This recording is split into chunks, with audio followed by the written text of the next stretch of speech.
Welcome to the Zion Benton region.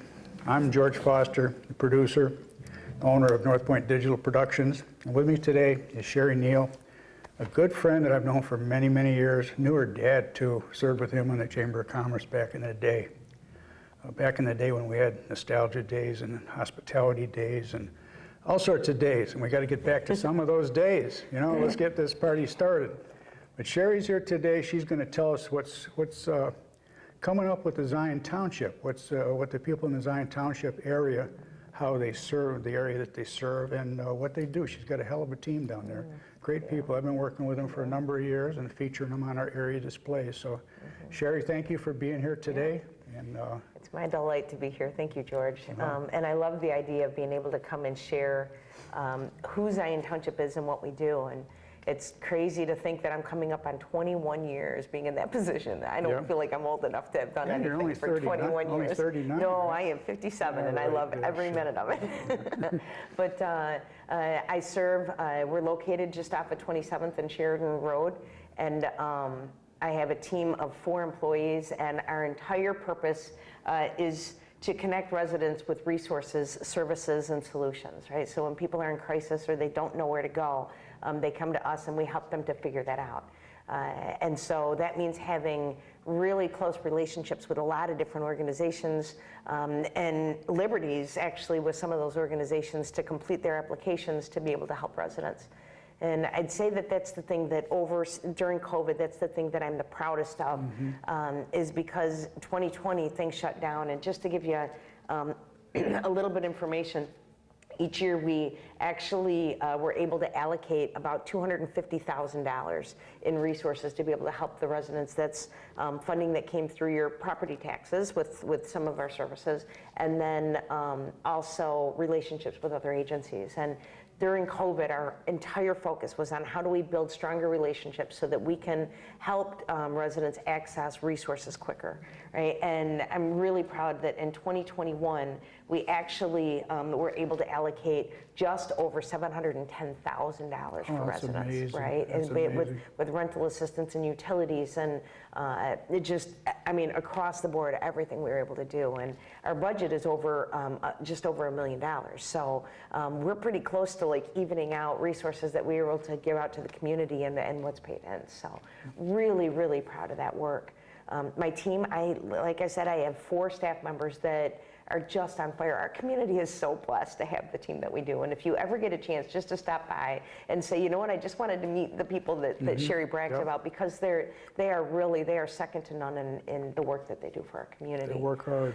And so 2 of the things that we've got coming up very shortly, actually, is our Senior Resource Day. Like I said, we want to connect residents with services and resources and solutions. And so one of the ways that we saw fit 20 years ago was to orchestrate a Senior Resource Day in partnership with the Zion Park District, with Benton Township, and with the Grove at the Lake. And on April 20th in the morning at the Zion Park District Sports Arena, we will have 50 different agencies and vendors there to give out information to the seniors. And what I love the most about that event is that we create like a phone book of sorts, because a lot of seniors are way more comfortable with a phone book than they are being on the internet. And so we create a resource guide that has each of the agencies that are there, their contact information and what they do. So then they've got that for the entire year. Which helps Grace in my office to not get 400 calls. She only gets 200 calls because of that book, right? So we've got that going on for the seniors. And then the other program that we are so grateful, we're back in full swing this year, is our summer work program. Where we hire 35, 14, and 15-year-olds. And it's really a job training program to teach the kids, 1, the character traits that we implemented years ago, and 2, how to build a work ethic. Because want to is the muscle that is really crucial to build in individuals. And so helping to build want to and understanding all that it takes to get and keep a job is really important. And so we actually use that as, we call it a prevention program, because the other program that the township is actually mandated, every township across the state of Illinois, is individuals that have no income and no means of an income. So that means if you have kids, you go through TANF. If you're a veteran, you go through the VA. But if you don't have any of those to lean on, you can come to us and we help you to either get on Social Security if you're disabled or back into the workforce. And so you get a $350 stipend a month that it's not cash, it goes towards rent or utilities. And then, but the most important is my team helps those individuals to overcome all of the barriers that have kept them from being successful. And that gives That's us, great. we are, oops, sorry about that. Sorry, I just hit into the microphone. All right. But that is really near and dear to our heart. Is You're helping always those there guys. when people need you the most. That's the thing. That's our goal. That's what community is. And, Yeah. and like when we've talked in the past, and my goal here is, as I think I mentioned to you, or I think you wrote it down, that an informed community can be an involved community, and that way we can build a better community. Yeah, And, I love that. I know that one of my goals, having retired from the police department and being responsible for emergency services and going to the Lake County IEMA meeting every month and planning for worst case scenarios and so on, we were always dealing with situations that were less than what you want to deal with, you know what I mean? But preparedness is important. And knowing that you're there to help these people, especially in a time of a calamity or whatever, or just suffering from the economics and dealing with COVID and the rest of this stuff. I mean, at times are so uncertain, so God bless you for what you do. Yeah, it's pretty powerful stuff. Yeah. But in saying that, so people are like, so what's the whole thing with the Zinnias and the Monarchs and that? This work is, the work that we do in the office day to day is really heavy, right? I mean, it gets, in order to avoid just sinking into so many people's problems and situations. One of the ways that I counterbalance that is by finding ways to raise the energetic level in our community, right? And I read somewhere, and it stuck with me, I thought it was really cool, that flowers resonate at the same energy level as angels do, right? And so if you're into that foo-foo stuff, which I am, right? It like really triggered something in me. It was like, wait a minute, so if I can just get people in our community to grow flowers, that could like maybe like lift the cloud, right? And so it literally stemmed from going to Lilacs and Lombard. I took the seniors there on a trip, and coming back, I'm like, oh my God, we need a flower. We need a flower. And so I was up until, and this was in 1999 before I was Township Supervisor. And so I spent the entire night like looking up different flowers because it was Lilacs and Lombard, and I stumbled on the zinnia. And I read somewhere, and you'll appreciate this, they say that in Zen culture, zinnias represent joy. And I was like, man, if there's one thing that our community needs more than anything, it's joy. We do, right? Definitely. And the other thing that I love about zinnias is they come in literally every color except blue, right? And the sky's already blue, and every size from tiny to huge. And it reminds me of our community, right? And so right now we're getting ready to launch. In April and May, we're going to be giving out free zinnias at all the restaurants in Zion and all the different taxing bodies. And so you'll be able to pick up free zinnias. And it's really our prayer that like everybody in their community joins in and grows them. And it gives people a reason to like want to come to Zion and see all of the amazing zinnias that are growing. Well, if we have beautiful gardens and beautiful flowers, I mean, it does raise your spirits. You know, in a huge way. And you know, you've been to my house, so you've seen beautiful overdone with, I raise bees, and you know, I've got fruit trees and apple trees and apricot trees and a koi pond, and so I mean, I love nature. So I think that's my peace of mind to de-stress, if you will, cut back on blood pressure medication.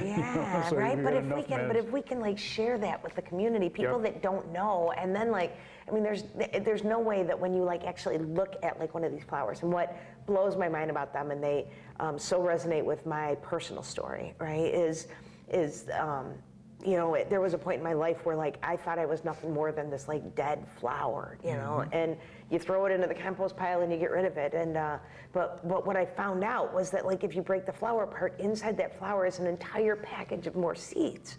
And so you just plant one, and millions of blooms come from that. And I feel like that's been like my story with that work. So, and then just to share a tiny bit more, because I know we're running out of time probably, because we do that easily.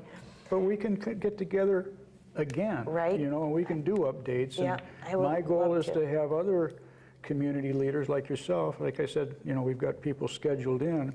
to share things. But just because you're here today doesn't mean you can't come back in a month and give us another update, or we can talk about other things and maybe share a whole bunch of pictures of zinnias that have already grown up and the butterfly gardens. That would be great. Well, and so just to because everybody saw in last fall, right, the Monarch mural that came about, and it's got zinnias in it, which to me is and Samantha Gallagher from Wadsworth, she was the catalyst for that whole project, as was Marilyn Krieger, because without I took a group of Red Hatters to some city in Wisconsin, and I saw a sign that said Monarch City, USA, and I was like, what's that? How do we do that? Yeah. And I reached out to Marilyn Krieger and shared with her the list of how you become one, and she's like, yeah, we already meet all the qualifications except for 2. And it was to pass the resolution, and the city administrator and the mayor immediately said, let's do it right now. And to have a festival. And so we launched the first Saturday in August from now on is our Monarch Mania Festival. And so moving forward with that. And it's our hope that that's the first of many murals. And I saw your cool bench. I took a picture of the bench. It is awesome. Isn't it? I hope we have a couple hundred more of them around. Well, and so there is a project looking at that, and Chris Kubik is the one that you would want to have come and talk about that, because the idea is with this bench, it's kind of a example of what you can do. And Sam Gallagher, the one that painted the mural, I actually painted this bench for us. But our intention is to at all of the busiest pace bus stops, there's no place for people to sit. They have to walk all the way to the bus, and then they can't sit. And so we're just starting to buzz about this, and Buzz is another group you'll want to have come back. The idea of working with the high school to have art benches all around the community. So that's that's a seed for the future. There's a lot we can do with the high school, as you and I have talked, because I've been driving people crazy about getting the audio-visual group out there, and Steve Angelos. That's going to happen. And I'll tell you what, rather than having them, not to knock doing rap videos and stuff, but we could get them out there doing features on the region and stuff like that, and showing all the neat things we got going. You and I both have been around, well, I've been around a lot longer than you, but remembering hospitality night and all the MDA fun fairs we used to have down at the Kmart Center, and the offshore boat races and the international jet ski competition at the lakefront. And I mean, there's a lot we can do. So many cool things over the years that just looking back at it, and I'm going, of course, a lot of us have gotten older. We got to get the young bucks and the young gals involved and engage them. But we got some great people out there. You got kids like Kyle Wenzel with his Harbor Brewing and stuff. I mean, he's lighting up the world. We need more Kyles. I mean, yes, we do. Well, and somebody else to bring on would be Colette Davis. She's the Zion Township Assessor, but she is also the chair of the Zion Benton Leadership Academy. And that's a great group. We've got almost 100 graduates, including one of your upcoming guests, Alana Whitmore, who is a graduate of the Zion Benton Leadership Academy. That's amazing. That's amazing. And so talk about bringing up young bucks, and older bucks. It's so rewarding being able to take somebody in their youth. And I was at the fun fair Saturday. And one of the officers that I hired, at first down at the marina, and I think he's coming up on 20 years. I know David Grinog is retiring from yes, he is. From Zion. I hired him years ago. Not Mike Luff, I know Mike real well, but his son Glenn just got promoted to sergeant. I mean, so these guys, they were, I shouldn't call them kids, but they were. Right. But when I look at how people have evolved with the right training, right opportunity, they've taken charge of it and they've grown. So absolutely. Well, that's Colette Davis. Colette Davis was in the inaugural class of the Zion Benton Leadership Academy in 2012, and now she's the township assessor. No, there's a lot of good things ahead of us. We just gotta get the word out, get people in a positive frame of mind. We've had so much that we've gone through over the last couple of years with this virus stuff. And now with the pressures of what we're facing in Europe, we got to have happy thoughts out there. We got to get things going in the right direction in the world. And we can't control what's happening in Europe, but we can control what's happening here. Amen. So, well, and just to say, so by the time this airs, an event will also have taken place. And one of the things that I'm most excited about for Zion, and I love the saying that a rising tide raises all ships. Right? So anything positive that happens in Zion, the whole region wins from it, right? And so the Zion leaders have been working just really hard on working together to do things, to collaborate, to make the community better. And by the time this airs, we'll have hosted an event at the high school where we actually invite, we sent out a postcard to every single resident inviting them out, because we know that we can't do this, right? We work for the community, and what does the community want to do that? And as you said, right, informing them and getting them engaged so that we can, flip the script, and I want to work for the community, and let me know what you want. There's a lot of good events that need to be told. As in the township office, they host one of our digital displays, which is one of about, 15 or 16 in the region. At Linda's Restaurant, NT's Restaurant, the Inn at Market Square, the car wash, a whole bunch of other places, North Point Marina, and so on. And events like Cheri's talking about will feature these events on our digital displays. Think of them as an electronic roadside billboard, if you will, that will tell you about what's coming up. And you might not be sitting there, Harbor headlines, go in there and get a haircut, and then you're a captive audience because it's right in your face. When I'm getting my car washed. Yeah, when you're getting your car washed, there's two of them there. I mean, a big one in there and a little one where you go in and pay. But these are our digital displays that are designed to, not to tell the whole story, but to give you enough to know, well, I should check these guys out on Facebook, or they got here's their website or whatever. Because the reality of it is we're an ADI, as I call it. We were talking about the other day, I was regressing to my old marketing days in college, but ADI is an area of dominant influence. Winthrop Harbor, Zion, Beach Park, Wadsworth, and so on is all connected at the hip. And we all need to work together in that respect, to feature what we have that's going for us and let the world know. That would be awesome. So I'm hoping we're going to be able to maybe have Steve Angelos and those kids put together a regional video that can showcase everything and all the reasons why you'd like to come live in Winthrop Harbor, play in Winthrop Harbor, work in Winthrop Harbor, move your business to Winthrop Harbor. Unless you live in Zion and you have a business in Zion. I'm sorry. I'm sorry. Not that I'm partial to Zion, right? But everybody knows I am. The mayor paid me more to say I know, that. I bet you, guaranteed. In the region, I knew the what you Zion meant. Benton region. Yeah, there I'll you be go, all right. perfect. Okay, Perfect, so, yeah. Yeah, Mike Bruno. Absolutely, that's so funny. But and the other thing that I'm really proud that came from my office, Sandra Usher, my business manager, is the administrator for it, is the Zion Quarterly, to try and get all the taxing bodies in Zion to work together to do one publication quarterly, and that's actually going to be coming out the first week of April. That's great. So. Well, I'm so proud of you, and knowing you for all the years that I have, and knowing your mom and dad, and God rest your dad's soul, but he was a hell of a good guy. Yes, he is. Still is. He's just back home now. He's flying around with the Zinnias and the Angels. He's sitting back giggling. What's my daughter doing today? Always. Yeah, she bought a new car. Yeah. It's a sharp rig, though. But anyhow, Cheri, I really appreciate you being here today, and we'll have you here again. Yep. And, I look forward to it. And if anybody reaches out to you and there's something that they want to know about, because there's so many different things going on, and if somebody wants some information, then I can be of service to share it. Yeah, we'll share links. We'll share links at the bottom of it, and please subscribe or join the Zion Benton region on Facebook. Subscribe to our YouTube channel on YouTube, North Point Digital Productions, and also on Vimeo. And because the videos will be there as well as on Facebook, on Facebook they come and go. They get buried with other stuff, But at any rate, thank you for watching today, and we look forward to seeing you again soon. Thank you. Yeah. Bye-bye, everybody. Bye-bye.